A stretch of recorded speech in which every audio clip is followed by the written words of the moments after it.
Hey, welcome to another episode of the Time Blueprint. Walter Storholt alongside Frank Oliver. And coming up on today's show, we're going to be talking about income planning. This is the second piece of the Time Blueprint process. We're on the I piece now. So what do you need to know about income planning? Why is it important for anybody preparing for retirement, their financial future?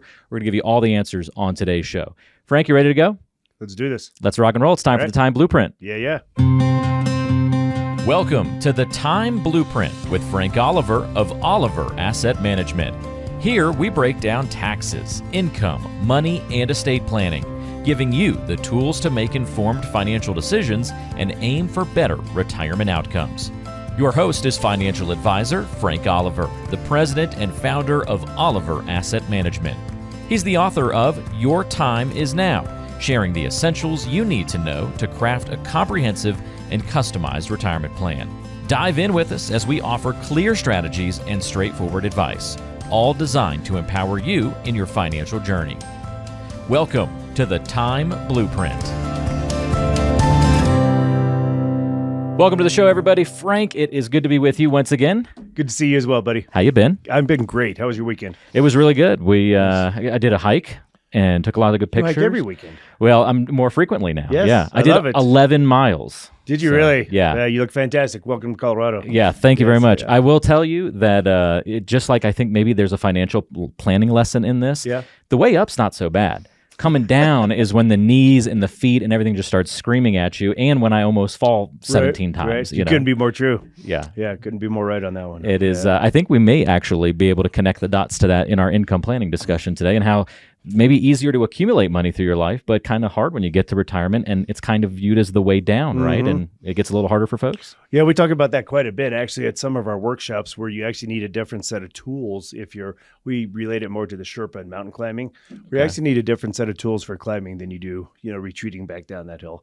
And I think it's similar, with hiking. It's a totally different strategy, climbing versus descending. So it is a really good analogy for sure. Yeah, excellent. Yep. Well, let's dive into our conversation today, Frank. If you have any questions for us at all, if you're watching the video podcast on YouTube, you're going to see contact information at the bottom of your screen as we go throughout the show today. But you can always call Frank if you have any questions at all at 720-897-TIME.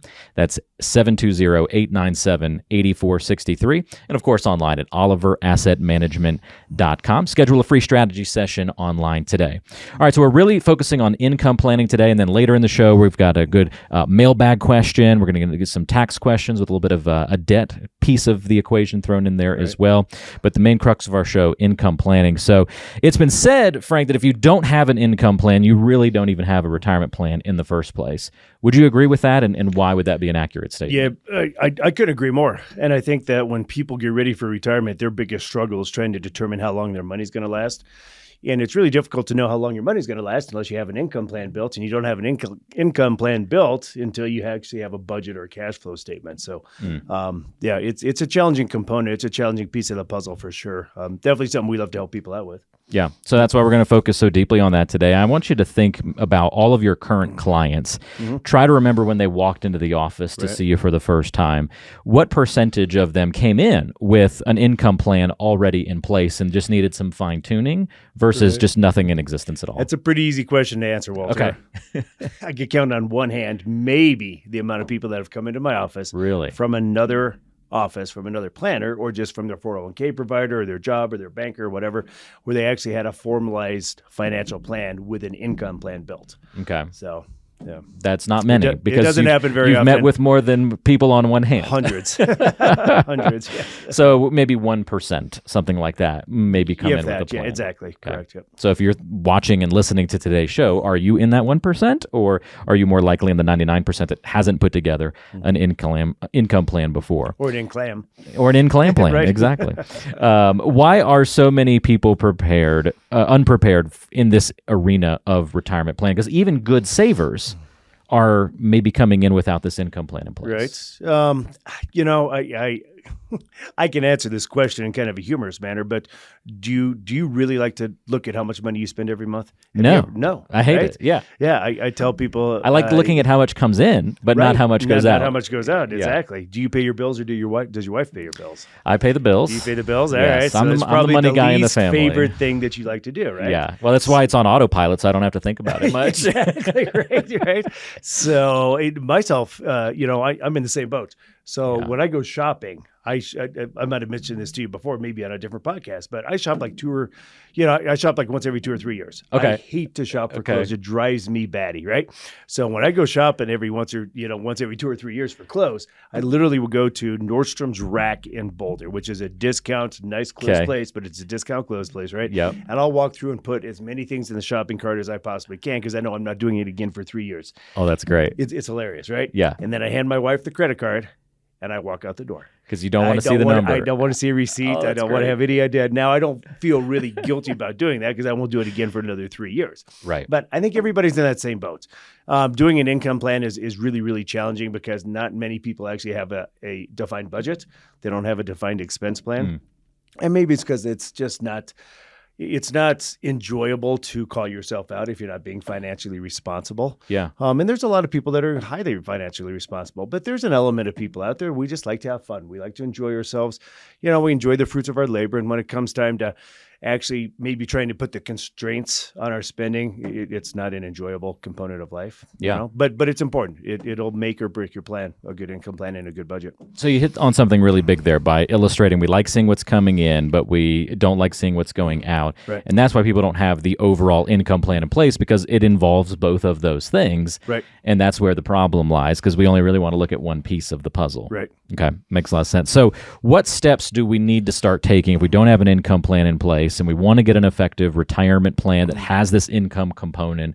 What are the first steps that you start taking people through? We try to make it as easy as we can on people. So our retirement planning software actually has a budget that we send everybody digitally. It's pre-built. It must have 30 different fields on there, from travel to charitable giving to health insurance to mortgage to property taxes to, miscellaneous expenses to veterinary bills. So it's a pre-built budget. You just sit there with a glass of wine or a soda or whatever you do at your house at night, and the budget comes across. You sit there at your computer and just just fill out just type a number in the pre-built fields. Is all you have to do. Yeah. Once that number's in there, it'll come right back across to our office. We can see their entire budget. We adjust for inflation. We set the payoff dates if their house is going to be paid off in 10 years. At that point, they know exactly what they have coming in from retirement, pension, Social Security. They know what they have going out. They know how inflation is going to impact that. They know how a modest rate of return is going to impact their assets, and it'll actually project exactly where they'll be every year during their retirement process. Okay, very cool. Yep. So we got to figure out that in and that out component. Then we can start putting together the plan of how you're going to make the in more than the out, right? Right. Yeah. That's important. Not only in year one, but you don't want the out more than the big. Right. More than the in, yeah. Not only in year one, but year 5, 10, 20, and for the rest of your life. Absolutely. That's why that inflation component, including that. I bet even if someone comes in with an income plan, a lot of people overlook that inflation piece and realizing their buying power is going to minimize over the years. Yeah, I think most people will forget about the inflation component. I also think a lot of people will put in too strong of a rate of return. So there's a lot of software out there where you can just default your rate of return at 6, 7, 8%, saying that, say the average, the S&P's averaged 8 or 9% over X amount of years. They'll put that in there. Okay. And I think that's creating some false expectations. I see. So we use a 4 or 5% rate of return. Oh, interesting. Yep. Absolutely. And that's a big difference. Huge. I mean, we don't have to go through all the numbers on today's podcast, but 5 versus 9, let's say, would dramatically change the assumed absolutely. plan. Everybody's going to succeed at 9 or 10%. Right. Yeah. But if the markets don't average that, you really, we like to, what do you call that? Under promise and over deliver. Yeah. I was going to, you're building a buffer of sorts. Okay. Absolutely. So you make that a big piece. If the market comes in at 9, great. Life is awesome. Yeah. Yeah. Okay. That's a great way to put together a plan. Yeah. Better than just hoping for the highest return, right? Right. Very good. All right. So as we move on from there, I'm wondering if we can maybe bring this all home with a story of how you helped a specific individual with an income plan who didn't have one at all. They're in that 99% where they come in to meet with you. Put a face to the story of how this income planning then makes a difference. Was that person nervous before they came in to meet with you, unsure of what their retirement future was going to look like? And then how'd you kind of work their situation? Yeah, I can totally go back and remember 2 clients that came in. They actually were wholesalers for the furniture industry. They wholesaled to Woodley's around here and all kinds of different furniture stores. And they wanted to retire. Were highly concerned about the retirement date because they worked on the road. They traveled to 5 different states selling furniture, and they were burnt out. They had done this for 30 years. Okay. So they needed to retire. He was actually going to put the name, the license plate on his truck, get custom plates that said Social Security timing. Okay, nice. Because we designed an entire budget, or we helped them design their budgets. We redid all of their assets for them. We reinvested their money correctly. We put protection mechanisms on their assets, and we timed their Social Security in such a manner that it enhanced their retirement so much that they actually were able to retire 3 years early. Wow. Okay. Yep. So that's the income piece. That's the income plan. Right. Because if they had just retired at, I'm just going to say, at 62 or whatever, turned on Social Security as soon as they could, their retirement looks very different than if they go through that planning process and turn things on at the right time. Right. To then build that proper plan out. Social Security timing is crucial. It's probably one of the most important components of your retirement plan and your income plan is Social Security. Social Security is the strongest component of your income plan. Yeah. Yeah. We're not going to 100% rely on it, but not we're right certainly now, not going to There's ignore some it, changes right? going on out there for sure, unfortunately. Yeah. So, okay. yep. Very good. I would imagine that for a lot of people that come in to meet with you, the very base issue is sometimes people just don't realize that they're actually in a better position than they think they are. Mm-hmm. I think about my own parents. They kind of went through this recently when they were preparing to retire. Actually, Mom put her notice in today. She's retiring like in 3 weeks now. So no kidding. Yeah, she put her notice in today. So congrats, Mom. Yeah, that's absolutely. Cool. Yeah, nice job, Mom. Yep. Yeah. So it's kind of interesting when she and Dad were preparing for retirement. They really they were super nervous about what they were going to accomplish. And it wasn't until they really sat down and said, okay, well, actually, we've got this pension and this pension from a previous job. Mm-hmm. And, there's a 401k that's done really well over here in the last couple of years. And because she'd been in that habit of just never looking at statements and never had that great grasp of how that was all going to turn into replacing their paychecks. Sure. So they went from the realization of, I'm not going to be able to retire until I'm 70. And Dad even was in the maybe never retire camp to they're pulling the trigger this year and they're under 65. So it's pretty exciting. Yeah, that is exciting. And I think you're right. A lot of people just don't have a general grasp on when they can retire. And I think it all comes down to, you're right. Did they look at their Social Security statement? Did they add up all of their pensions? Do they know how much they can produce from their assets? If you look at $1 million, that's a big number. I get it. Yeah. But $1 million really is $50,000 a year. That's how you need to look at that. If you're doing a 5% withdrawal rate from that $1 million, trying to preserve that principal as much as possible, you're really looking at $1 million at $50,000 a year. Now, if you want to deplete that a little bit, you can step up that withdrawal rate. Right. But 5% is a pretty safe number. The 4% rule's been out for a long time, actually. Yeah. We use a 5% rule because I don't think everybody wants to die with that same $1 million in their account. They would enjoy it. Yeah. But that's an interesting perspective. Yeah. Because a lot of people push the other direction and say, the 4% rule is too aggressive. You should go 3 or 2. But that's an important perspective to remember. You're talking about those, if someone's heard the 4% rule as an example, that's to essentially die with the same amount of money in that pot. That's to preserve everything. Yeah. And that's not everybody's objective or their goal, for sure. But, and $1 million is a lot of money to have. So if somebody's got $500,000, you're looking at $20,000 a year, $25,000 a year is really what that is capable to, is capable of producing safely. Yeah. And some people can live off of that plus Social Security and something else, and they're just fine in retirement. Others, it's too low, and that's why you got to go through the process. Right. And you got to have a budget. You got to have an income plan. You have to put all of this together, and that's really the only way to design a safe retirement plan. Well, that's the Time Blueprint. This has been the I portion in time. Of course, taxes, income, money, and estate planning all go into the process of planning for retirement. And so this is just one of those big 4 pieces of the puzzle, but a really important one to figure out. One of the most crucial, for sure. Yeah, very good. Absolutely. Well, if you'd like to go through the planning process with Frank and the great team at Oliver Asset Management, it's very easy to do so. You can reach out to us by calling 720-897-TIME. That's 720-897-TIME. Or go online to oliverassetmanagement.com. You can schedule a free strategy session online today or by calling. Come in, meet Frank and the great team, and get on the path to a more secure and a better financial future. Frank, thanks for your help breaking down income planning on the show today. We're not done yet. Coming up next, we're going to get to know Frank a little bit better, and don't forget to stick around for our great mailbag question today as well. Congrats to your mom. Yeah. Go, Mom. Yeah. Yeah.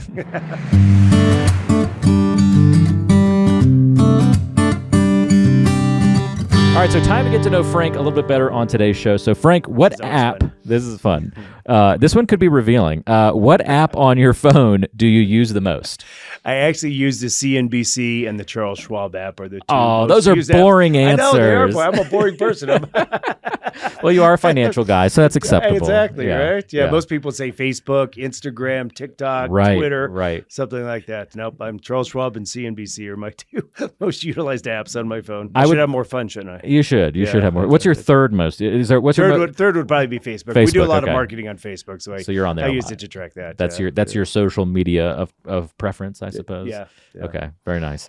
I would say mine is Chrome. I just use the internet more. Search engine? I just use the browser more than anything. Probably that's my most used, or Gmail because I'm constantly emailing people. Yeah. Well, okay. If you're gonna look at those as apps, it would definitely be that's my true. Gmail. Maybe I'm cheating with using those. Yeah. Maybe specific app. Okay. There's a weather app that I use. I'm a nerd. There's a weather app I use all the time. Of a nerd. Yeah. It's a weather message board and it's on an app, so I use that a lot. I use the weather one too because, and I've been watching it today. But so all of my hobbies include weather, flying and boating. That's right. Yeah. Both of my you hobbies. Got to know what's going on. I got to know what the wind's doing. Yeah. Exactly. Wind and lightning, right?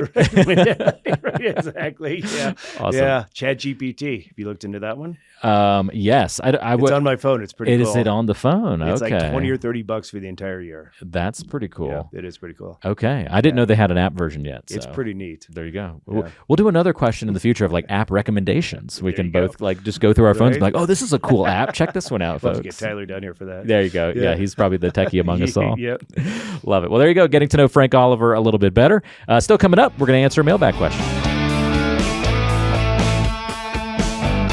Time to answer one of our listener and viewer questions on the mailbag. So here we go. This one comes to us from Chris. Okay. By the way, submit a question online anytime. Please. You can do that at oliverassetmanagement.com, of course.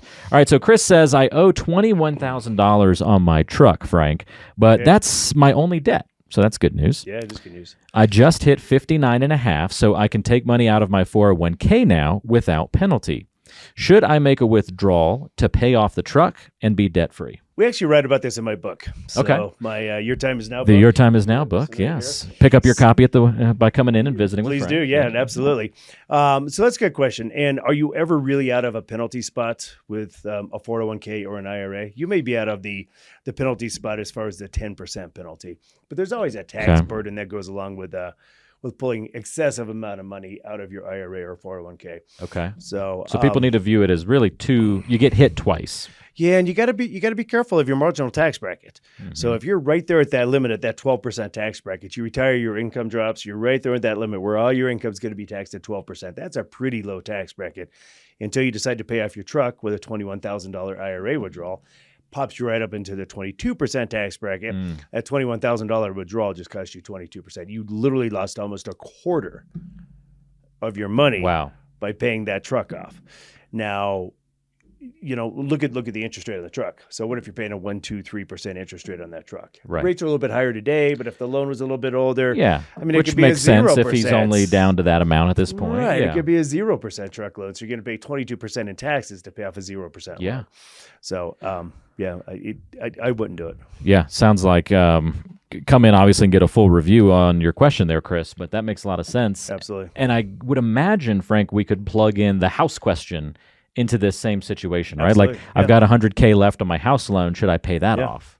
Yep. Yeah, it's the same exact scenario. Yep. Imagine taking $100,000 out of your 401k or your IRA. And that gets hit at 22% versus 22%, 24%. It depends on what's going to happen on tax rates in the future. I mean, $100,000 could cost you an easy $22,000 in taxes. So although you think you're saving by not paying interest on those items, you're actually going to cost yourself money. Yep. We had a couple clients up in Estes Park, just a super cool couple, and they came down and showing off their brand new SUV that they bought. Nice. And they told me they paid cash for it. And it's actually a true story in my book. I was doing a review with them, and they called me out. They're like, "We read about us in your book. Oh, no. You called us out on this, right?" So that was a different couple from Estes Park. Yeah. And so we, so they bought like a $60,000, $70,000 SUV. No big deal. They have plenty of money. They got 2 pensions. They got full Social Security benefits. They had a ton of income. but I knew where all their money was and I knew how it was working. And they told me that they had paid cash for this car.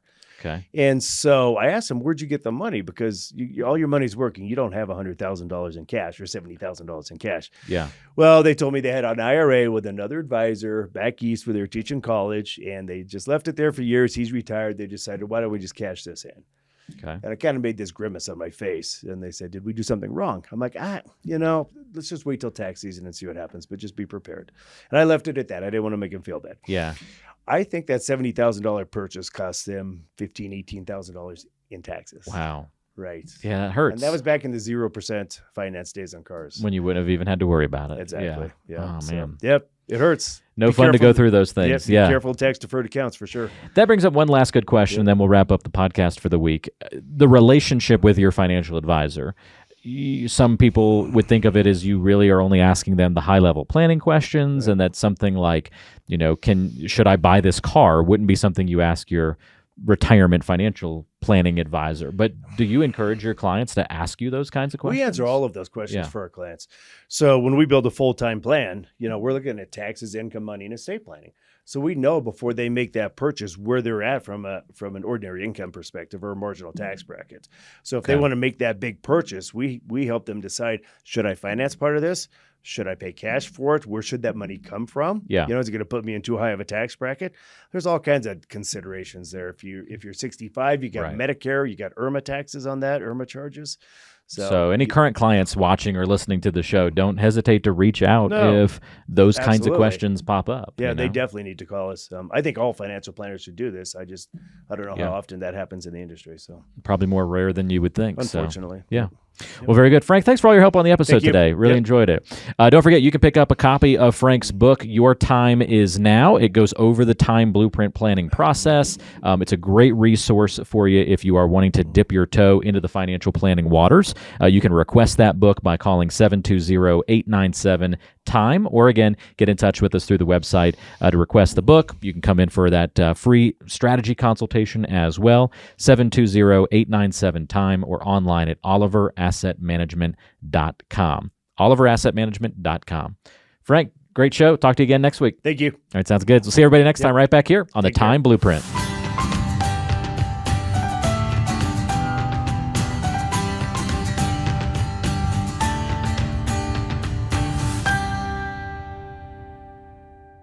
Advisory services offered through Creative One Wealth, LLC, a registered investment advisor. Creative One Wealth, LLC, and Oliver Asset Management are unaffiliated entities. Licensed insurance professional. Respond and learn how financial products, including life insurance and annuities, can be used in various planning strategies for retirement. The information contained herein is based on our understanding of current tax law. The tax and legislative information may be subject to change and different interpretations. We recommend that you seek professional tax advice for applicability to your personal situation.